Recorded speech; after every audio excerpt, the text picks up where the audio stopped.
दोस्तों, कैसे हैं आप लोग। आशा करता हूं कि आप लोग ठीक ठाक होंगे। दोस्तों, हमारी आज की कहानियां बिल्कुल नई कहानियां हैं और ये कहानी मेरे दोस्त की है और मेरा दोस्त का नाम है प्रतीक। मुझे पूरा विश्वास है आज तक आपने ऐसी कहानी नहीं सुनी होगी।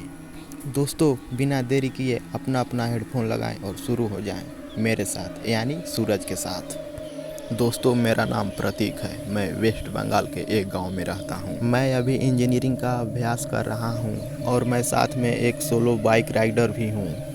अक्सर मैं छुट्टियों के दिन अपनी बाइक लेकर लॉन्ग राइड पर जाता हूं। एक दिन मेरे साथ ऐसी घटना घटी जिसे मैं आज भी सोचता हूं तो मेरे शरीर के रूह तक कांपने लगती है। आज से 2 साल पहले की बात है। मैं बाइक लेकर कोलकाता लॉन्ग राइड पर गया था। रास्ता 3 दिन का था, इसलिए मुझे पहले से ही होटल बुक करनी पड़ती थी। एक बार रास्ते में मुझे बहुत भूख लगी थी, इसलिए मैंने अपनी बाइक को साइड में पार्क किया और पास में नाश्ते की दुकान पे जाकर 3 समोसे खा लिया। फिर कुछ देर बाद मैंने अपनी ट्रैवलिंग की शुरुआत कर दी। कुछ समय बाद अचानक मेरे पेट बिगड़ने लगा। मैं होटल पे जा सकूं इतना समय भी नहीं था, इसलिए मैंने पास में सुलभ शौचालय पे एंड यूज का प्रयोग किया। वहीं पे मुझे किसी की पायल की आवाज़ सुनाई दी।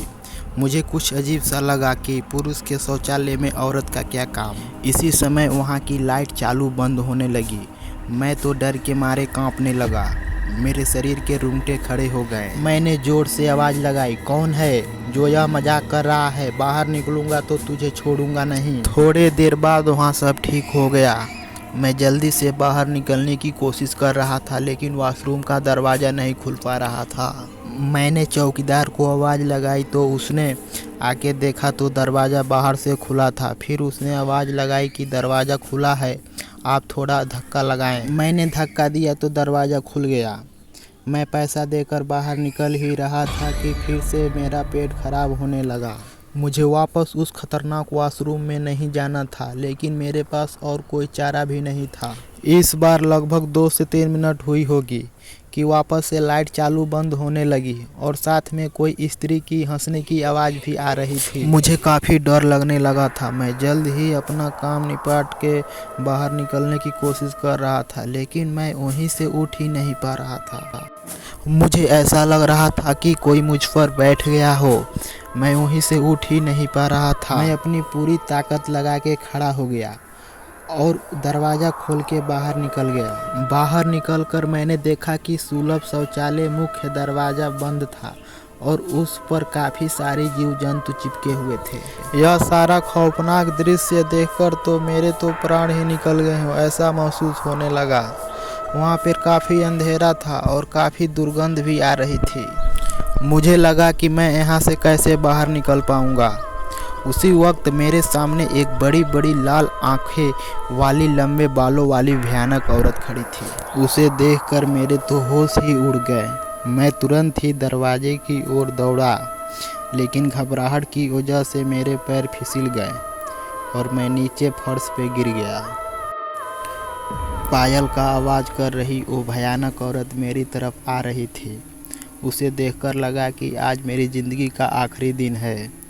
अब मैं बचने वाला नहीं था। थोड़ी ही देर में वो औरत मेरे पास आकर बैठ गई और मुझे जानवर की जैसे सूंघने लगी। मुझे अपनी मौत साफ साफ दिख रही थी।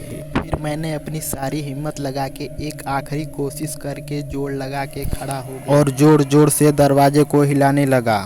थोड़ी ही देर में दरवाज़ा टूट गया और मैं बाहर निकल गया। जब मेरी नज़र बाहर खड़े लोगों के सामने पड़ी तो मैंने देखा कि लोग मेरे सामने ऐसे देख रहे थे जैसे मैं कोई पागल खाने से भाग आया हूँ।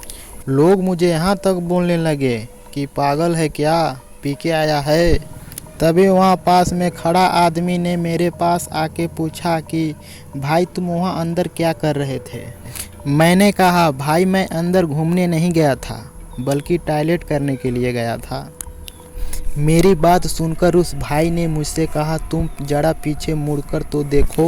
मैंने जब उस आदमी की बात सुनकर पीछे मुड़कर देखा तो मेरे तो होश ही उड़ गए। वहाँ कोई शौचालय नहीं था, बल्कि एक पुराना टूटा फूटा खंडाल मकान था। ऊपर वाले की मेहरबानी थी कि मैं सही सलामत बच गया और उस भयानक देखने वाली चुड़ैल से बच निकला। दोस्तों, अगर आपको हमारी कहानी पसंद आई हो तो शेयर ज़रूर करना। हमारी और भी कहानियाँ सुनने के लिए चैनल को सब्सक्राइब ज़रूर करना।